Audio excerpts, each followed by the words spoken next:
Orange பழத்தை நேரா 3 orange பழம் சாப்பிட்டீங்கன்னா 18 கிராம் ஃபைபர் கிடைக்கும்.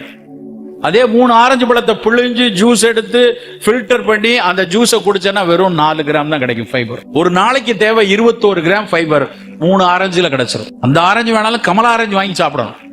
அது போய் கடையில போய் பெருசா அடிக்க டென்னிஸ் பால் மாதிரி அடிக்க வச்சிருக்கான். அந்த வெளிநாட்டு கமலா ஆரஞ்சு கொடுப்பா அப்படிங்க. கமலாவுக்கும் அதுக்கும் சம்பந்தமே கிடையாது.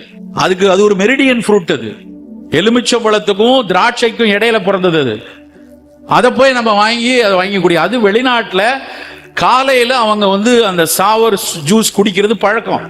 அதுக்காக ஹைபிரிடைஸ் பண்ணி உருவாக்கப்பட்ட பழங்கள் தான் இங்க ஆரஞ்சு பழமா அடுக்கி வச்சிருக்காங்க. கமலா பழம்னா லேசா ஒரு தொலியை லேசா கிழிச்சு ஒரு உதர்னா பழம் வெளியே வந்து விழுந்துரும். அவ்வளவு நார்ச்சத்து உள்ளது. தொலிக்கும் அதற்கும் இடைவெளி அவ்வளவு இருக்கும்.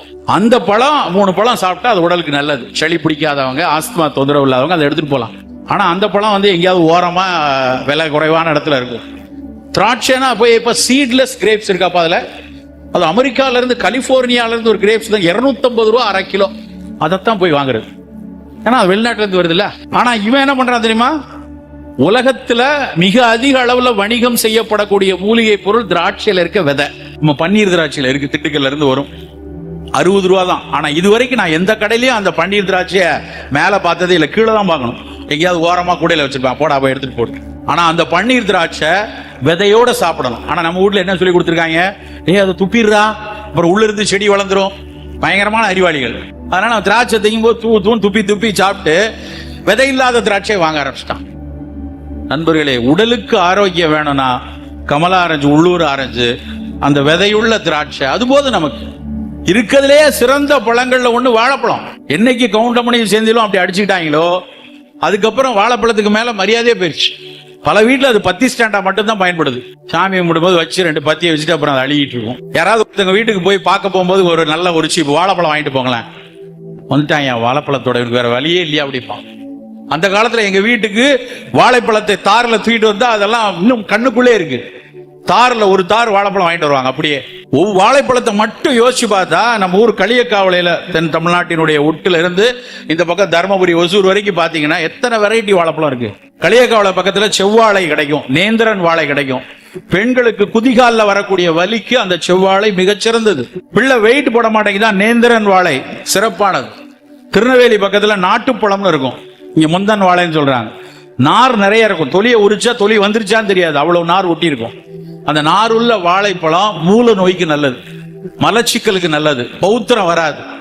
நாகர்கோயில்ல மட்டிப்பழம்னு ஒன்று இருக்கும், சின்னோண்டு இருக்கும், ஒரு விரல் சைஸ் தான் இருக்கும். 20 பழம்லாம் சாப்பிடலாம்.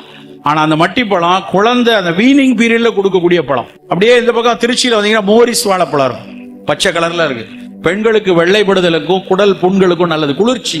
ஏலக்கி தர்மபுரி பக்கத்துல இருக்காது, நல்ல சுவையா இருக்கக்கூடிய பழம், அதுவும் எடையை கூட்டுவதற்கு உதவியா இருக்கு. இன்னும் திண்டுக்கல் சிறுமலை பழம், ஈரோடுல தேன் வாழை, எத்தனை பழங்கள் வாழைப்பழத்துல ஒவ்வொரு ஊர்ல இருக்க பழத்துக்கும் ஒரு மருத்துவ குணத்தை சொல்லியிருக்கான். எந்த ஊர்லயாவது வாஷிங்டன் ஆப்பிளுக்கு இப்படி மாதிரி மூலம் போகும், ஆஸ்திரியால இருந்து வரக்கூடிய ஆப்பிளுக்கு இது மாதிரி வயிற்று வலி போகணும் எங்கேயாவது படிச்சிருக்கோமா?